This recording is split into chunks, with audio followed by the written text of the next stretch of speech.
اور ظلم بھی، شرافت بھی ہے اور شرارت بھی، ہدایت بھی ہے اور گمراہی بھی، روشنی بھی ہے اور تاریکی بھی، محبت بھی ہے اور عداوت بھی۔ بیوی بچانا چاہتی ہے اور شوہر مارنا چاہتا ہے۔ بیوی اہل بیت کی خادمہ ہے، شوہر اہل بیت کا دشمن۔ بیوی جن کے ملنے کی خوشی میں کنیز کو آزاد کر دیتی ہے، شوہر ان کو ضائع کر کے انعام حاصل کرنا چاہتا ہے۔ ایک طرف تریاک ہے، دوسری طرف زہر، ایک طرف حیات ہے اور دوسری طرف موت، ایک طرف پیکر انسانیت ہے، دوسری طرف شیطانیت ہے۔ ایک ہی گھر کے ایک کمرے میں عقیدت کو بھی نیند نہیں آ رہی اور بغض بھی جاگ رہا ہے۔ یہی تو خدا کی شان ہے، یہی تو اسرار الہیہ ہیں، یہی تو قدرت کے راز ہیں، یہی تو قدرت کے بھید ہیں کہ جن کی تہ تک عقل اور خرد کی رسائی ناممکن اور محال ہے۔ ایک قصاب نے اپنا پیشہ ترک کرنے کی وجہ بتائی کہ مجھے صبح کسی گاہک کو گوشت دینا پڑتا تھا۔ تڑکے کے وقت ہے، 7-8 ماہ کا بکری کا بچہ جسے ذبح کرنا تھا وہ ٹانگیں پھیلائے پوری مستی میں سو رہا ہے۔ میرے ہاتھ سے چھری چھوٹ گئی۔ اس کے سونے کے انداز نے میرا دل تڑپا دیا، اور اس کے بعد میں کسی جانور کو ذبح کرنے کے تصور سے بھی کانپ جاتا ہوں۔ یہ دل بدل جانے کی بات ہے، ورنہ جانوروں کو ذبح کرنا منع نہیں ہے۔ سامعین، دونوں شہزادے سو رہے ہیں۔ تھکن کے بعد آرام کی نیند، معصومیت کی نیند، غم زدوں کی نیند۔ غم آنے پر بھی زیادہ نیند آتی ہے، بڑی ہی میٹھی نیند، پیاری پیاری خوابوں کی نیند، ابا سے ملاقات کی نیند، بڑی بھولی بھالی اور راحت کی نیند کہ تقدیر دونوں کو جھنجھوڑ کر جگا دیتی ہے۔ دونوں بے کس و یتیم دھاڑیں مار مار کر رونے لگتے ہیں۔ بچوں کی آواز سن کر بیوی کی دبی دبی چیخ نکل گئی۔ بے اختیار اس کے منہ سے نکلا، یا اللہ خیر ہو۔ حارث نے بھی بچوں کے رونے کی آواز سن لی تھی، لیکن خاموش رہا۔ ادھر بڑے شہزادے نے چھوٹے شہزادے کو زور سے سینے سے چمٹا لیا اور فرمایا، ابراہیم اب چلنے کی تیاری کرو۔ ابراہیم بولا، کہاں جانا ہے اس وقت بھائی؟ کیا پھر توڑنا پڑے گا؟ یہاں بھی ہمارا کوئی دشمن آ گیا ہے۔ باہر تو ابھی رات ہے بھائی جان، اندھیرا ہی اندھیرا ہے۔ ہائے، اس اندھیرے میں پھر بھاگنا پڑے گا۔ محمد بولا، نہیں پیارے بھائی، اب ہمیں دوڑنا نہیں پڑے گا۔ اب ہماری بھاگ دوڑ ختم ہو چکی ہے۔ اب ہماری مصیبتیں کٹنے والی ہیں۔ اب داغ یتیمی دھلنے والا ہے۔ اب جدائی کی گھڑیاں ختم ہونے والی ہیں۔ میں نے بڑا ہی پیارا خواب دیکھا ہے۔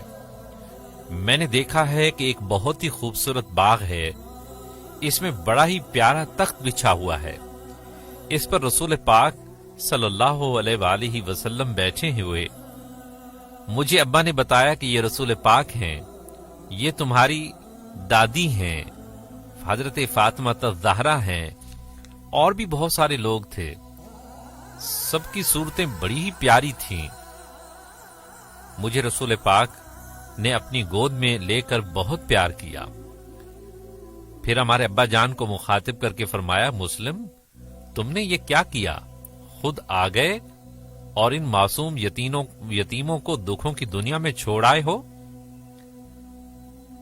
ابا جان نے رسول پاک صلی اللہ علیہ وآلہ وسلم کے قدموں کو بوسہ دے کر وعدہ کیا، حضور یہ صبح ہوتے ہی آپ کے حضور میں پہنچ جائیں گے۔ پھر وہ پیارا تخت اور خوبصورت باغ غائب ہو گیا۔ مجھے یقین ہے کہ ہم صبح ہوتے ہی شہید کر دیے جائیں گے اور پھر ابا جان سے ملاقات کریں گے۔ پیارے بھائی، جب ابا جان ہی پاس نہیں ہیں تو اس جینے میں کیا رکھا ہے؟ ہمیں اس دکھوں اور مصیبتوں کی دنیا سے کیا لینا ہے؟ چھوٹے بھائی نے سنا تو چیخ نکل گئی۔ بڑے نے چھوٹے کی یہ حالت دیکھی تو وہ بھی زاروں قطار رونے لگا۔ حارث ان کی درد میں ڈوبی ہوئی آواز کو بغور سنتا رہا۔ اسے اس کی بیوی کی طرف سے آنے والی سسکیوں اور آہوں کی آواز بھی مسلسل سنائی دیتی رہی۔ بی بی اٹھنا چاہتی تھی لیکن اس ڈر سے نہ اٹھتی تھی کہ کہیں حارث کو شک نہ ہو جائے۔ عجیب کرب کی کیفیت میں کروٹ پر کروٹ بدل رہی ہے۔ انسان کی سوچ اپنی اپنی جگہ ہے اور تقدیر کا وار اپنی جگہ۔ حارث اپنی بیوی سے پوچھتا ہے کہ یہ رونے کی آواز کہاں سے آ رہی ہے؟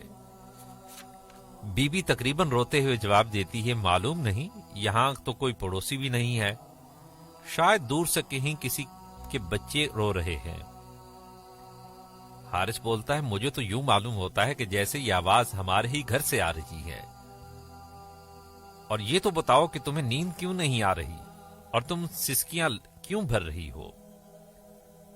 حارث کی بیوی بولی، خدا جانے، بس نیند نہیں آ رہی، جسم ٹوٹتا ہے، شاید بخار ہو گیا ہے۔ حارث خاموشی سے اٹھ بیٹھتا ہے اور پھر اس کمرے کی جانب جاتا ہے جہاں دونوں شہزادوں کے رونے کی آواز آ رہی تھی۔ اس کی بیوی بھی بے قرار ہو کر اس کے پیچھے دوڑتی ہے۔ حارث کو دیکھ کر بچے سہم کر چپ ہو گئے۔ بچوں تم کون ہو؟ حارث نے پوچھا۔ بچوں کی بجائے اس کی بیوی نے جواب دیا کہ یہ تو حضرت مسلم کے شہزادے ہیں، میں نے کہا سو رہے ہوں گے، تمہیں صبح ملاؤں گے۔ حارث بولا، ہم پر یہ خدا نے فضل کیا ہے کہ اہل بیت مصطفیٰ صلی اللہ علیہ وآلہ وسلم کے شہزادے ہمارے مہمان ہیں۔ ایک دو روز ہم ان کی خدمت کر کے اللہ اور اس کے رسول صلی اللہ علیہ وسلم کی خوشنودی حاصل کریں گے اور پھر ان کو کسی طرح سے مدینہ پہنچا دیں گے۔ حارث کی بیوی بولی، پیارے حارث، ان کا آنا ہمارے لیے باعث رحمت خداوندی ہے، ہمارے سب دکھ دور ہو جائیں گے۔ پتہ نہیں یہ کیوں رو رہے تھے، دیکھو تو صحیح، پھول سے چہرے رو رو کر مرجھائے ہوئے ہیں۔ آگے بڑھو، ان کو پیار کرو اور تسلی دو کہ ہم تمہیں جلد ہی مدینہ پہنچا دیں گے۔ یہ شاید اس لیے رو رہے ہیں کہ یتیمی کا داغ تازہ تازہ لگا ہے، زخم ابھی ہرے ہیں، تازہ زخم جلدی دکھ جاتے ہیں۔ آگے تو بڑھو پیارے حارث، تم چپ کیوں ہو؟ آگے بڑھ کر ان سے پیار کرو، تمہیں اللہ اس کا بہت بڑا اجر دے گا۔ وہیں کھڑے کھڑے حارث نے کہا، سو جاؤ بچوں، رو رو کر ہماری نیند کیوں حرام کرتے ہو؟ اس کی بیوی تسلی دینے کے لیے آگے بڑھتی ہے تو اس کا ہاتھ کھینچ کر اپنے کمرے میں آ جاتا ہے۔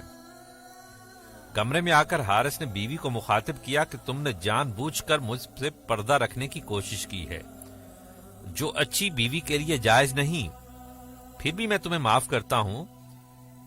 تم نے اپنی سب باتوں میں کام کی صرف ایک بات کی ہے کہ ان بچوں کے آنے سے ہمارے گھر میں رحمت خداوندی آ جائے گی۔ میں تمہاری اس بات سے اتفاق کرتا ہوں کہ تم نے واقعی سچ کہا۔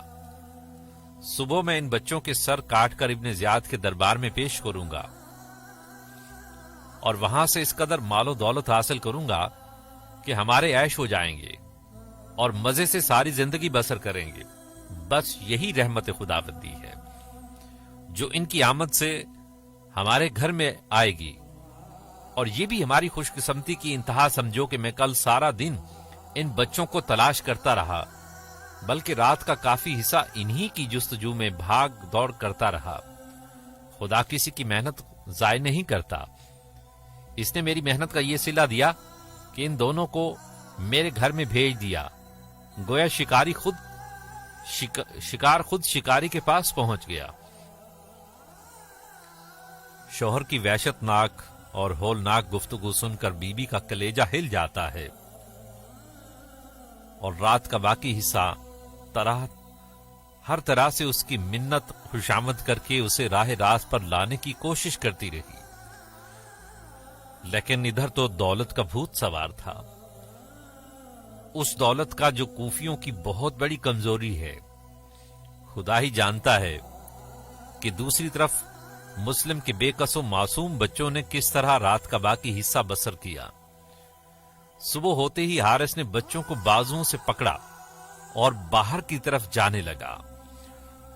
اس کا شہزادوں کو پکڑنے کا انداز ایسا تھا جیسے قصاب دو بکروں کو کانوں سے پکڑ کر ذبح خانے کی طرف لے جاتا ہے۔ کانوں کو زور سے پکڑے رکھتا ہے کہ ذبیحے بھاگ نہ جائیں۔ حارث کی بیوی بچوں کو بچانے کے لیے جو کچھ بھی کر سکتی تھی کر گزری۔ اس نے ہر طریقہ سے اس خونی درندے سے بچوں کو چھڑانا چاہا لیکن کامیاب نہ ہو سکی۔ آخر اس نے فیصلہ کیا کہ بچوں کو بچانے کے لیے جان کی بازی لگا دو۔ یہ سوچ کر آگے بڑھی اور حارث کو روک کر کہنے لگی، ظالم، اگر تو ان بچوں کو قتل کرنا ہی چاہتا ہے تو پہلے مجھے قتل کر۔ میں دنیا سے اپنے ساتھ اہل بیت مصطفیٰ کے ساتھ غداری کے کلنک کا ٹیکا نہیں لے جانا چاہتی۔ حارث پر لالچ کا بھوت سوار تھا۔ اس پر کوئی حربہ کارگر ثابت نہیں ہو سکتا تھا۔ لالچ انسان کو اندھا کر دیتی ہے، پاگل بنا دیتی ہے، اس کے سوچنے سمجھنے کی صلاحیت بیکار کر دیتی ہے، اس کا دماغ معوف کر دیتی ہے، وہ اپنے پرائے کی تمیز سے بے بہرا ہو جاتا ہے، وہ اندھا ہو جاتا ہے، پاگل ہو جاتا ہے۔ حارث بھی اندھا اور پاگل ہو گیا تھا۔ اس نے شدت غیظ سے تلوار کھینچی اور اس دنیا کی پاک باز حور اور نیک بی بی پر وار کر دیا۔ تلوار سر پر چلائی گئی تھی، بی بی کا سر چر گیا، ماتھے سے خون کا فوارہ چھوٹ نکلا، چکرا کر گر پڑی۔ دونوں ہاتھوں سے پھٹے ہوئے سر کو تھام کر بچوں سے کہا کہ شہزادو، مجھے معاف کر دینا، میں بے قصور ہوں، میں تم سے شرمندہ ہوں۔ یتیموں، تم میرے گھر سے مقتل کی طرف جا رہے ہو، کاش میں آپ کو گھر میں ہی نہ لاتی۔ سر سے خون کے دھارے بہتے رہے۔ حارث نے اسے پاؤں کی ٹھوکر ماری اور بے کس یتیموں کو زلفوں سے پکڑ کر کھینچتا ہوا آگے بڑھ گیا۔ اس کی پاک باز کی درد میں ڈوبی ہوئی آواز آتی ہے، اس کی درد میں ڈوبی ہوئی آواز آتی رہی، محمد عربی کے شہزادوں، مجھے معاف کر دینا، قیامت کے دن میری شکایت نہ کرنا، میں بے قصور ہوں مگر نادم ہوں، یا اللہ مجھے معاف کر دے۔ یہ کہا اور بے ہوش ہو گئی۔ معصوم بچوں کے سامنے حارث کی بیوی پر وار ہوا تھا، اس وار نے ان کے دل ہی چیر دیے، ان کے دلوں سے ہوک اٹھی اور ایسی ہوک کے ساتھ یہ خیال بھی آیا کہ کاش یہ ظالم ہمیں قتل کر دیتا اور اس پاک باز بی بی کو کچھ نہ ہوتا، ہمیں تو قتل ہونا ہی تھا۔ وہ بیچاری بھی ہماری تقدیر کی لپیٹ میں آ گئی۔ ابھی ان خیالوں میں ہی تھے کہ نہر کا کنارہ آ گیا۔ حارث نے بڑے شہزادے کو کہا کہ لیٹ جاؤ۔ بڑا بھی لیٹنے ہی والا تھا کہ پہلے چھوٹا لیٹ گیا اور کہا کہ پہلے مجھے قتل کر دو، میں بھائی کو قتل ہوتا نہیں دیکھ سکتا۔ بڑے نے کہا رک جاؤ، پہلے مجھے قتل کرو۔ معصوم محبت کا یہ انداز دیکھ کر حوروں کی چیخیں نکل گئی، آسمان کا کلیجہ پھٹ گیا، عرش خداوندی کو لرزہ آ گیا، فرشتے تل ملا کر رہ گئے، زمین کو زلزلہ آ گیا، کائنات عالم کانپ اٹھی، لیکن بے رحم حارث کو رحم نہ آیا۔ ظالم نے کہا کہ زیادہ باتیں نہ بناؤ اور دونوں ایک ساتھ لیٹ جاؤ۔ نبی کے تارے علی کے دلارے حسین کے پیارے، مسلم کے یتیم عقیل کے پوتے، محبت کے شاہکار، اہل بیت مصطفیٰ کی بہار ایک دوسرے کو سینے سے لگا کر ایسے لیٹ گئے جیسے بستر پر آرام کرنے کے لیے لیٹے ہوں۔ ابا جان سے ملاقات کا شوق، شہادت کا ذوق ہر غم سے بے نیاز کر دیتا ہے۔ سینے ملے ہوئے ہیں، ایک دوسرے کے بازو گردنوں میں حمائل ہیں،